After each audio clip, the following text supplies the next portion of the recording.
As you know, I think everyone knows who is our Prime Minister. He's very well known.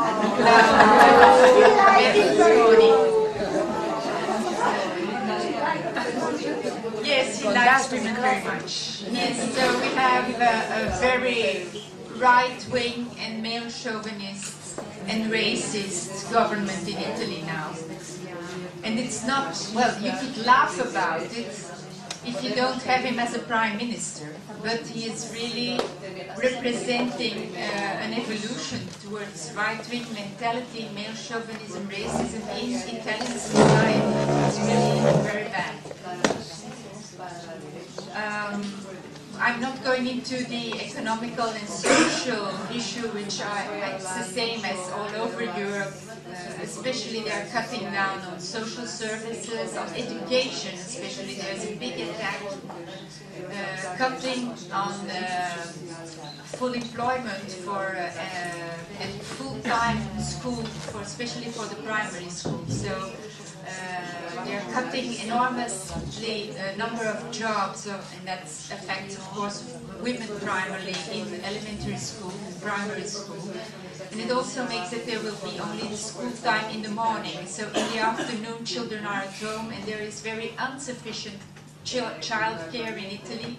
So that keeps a burden on women's shoulders, even more, how to say, a bigger burden on women's shoulders. There is also very bad care for elder persons. So women's work is getting more and more intensive, and what we call self-exploitation of women in their unpaid work to manage to keep the standard of living of the family up. And poverty is growing in all Italy, especially in the south, but also in the rest of Italy. But the worst, maybe, of the governmental politics and in the media is the image of women in Italy. So it's really promoted also by Berlusconi itself. It's a very, how do you say it? Humiliating image of women. Women as a sex object and only as a sex object. And the only women that get promoted by this government are women who are ready to sell themselves and to respond to that image of women as a sex object. And that is also taken up by the media, the mass media, and it's very difficult to get any other news through in the mass media. The problem is that another problem is that there is no political opposition to the Berlusconi government. The so-called opposition is divided on many issues, especially on what they call sensible issues, like secularity, self-determination, on life and death. So that means, for example, what we call the biological testament, so the right to decide how you want to die, if you can put an end to life if you're suffering. The right to use the abortion pill. There's an issue on that now because whereas in other countries of Europe the abortion pill is being tested and existing since 20 years, in Italy only now it is available, but they are fixing such rules to use it that it's almost impossible. Like you have to stay 3 days in hospital from the first pill until the last pill. Whereas the chirurgical abortion is done in 1 day.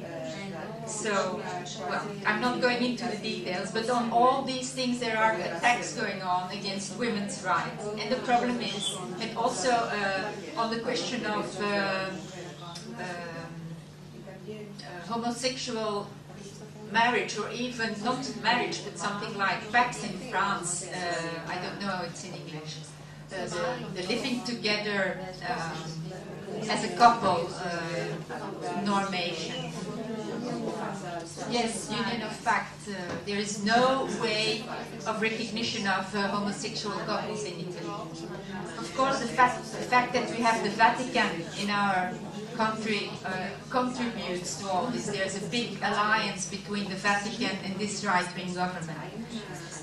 And the problem is that the women's movement is very much well, it's like overwhelmed by all this, and it has no national initiative which can react to this politics. There are many local initiatives, like to prepare the day of the 25th of November on violence against women, but there is no national coordination of any kind.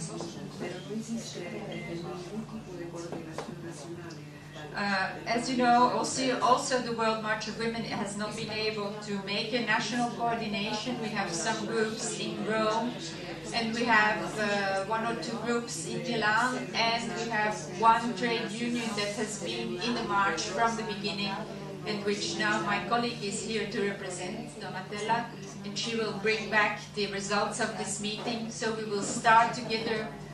We will try to start up the march again for the 2010 action.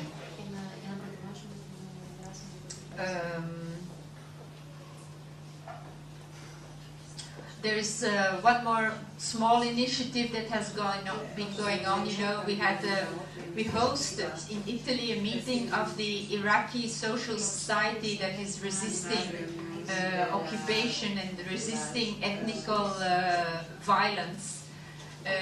And we participated as World March of Women, and we had many contacts with the Iraqi women's groups who are defending human rights and working on violence against women and on labor issues also. And as a result of that, we now have an Iraqi woman coming to Rome in one of the groups of the World March of Women who will work with us for a few months, and then probably we will go on building this solidarity, direct solidarity with the Iraqi women. That's it for Italy.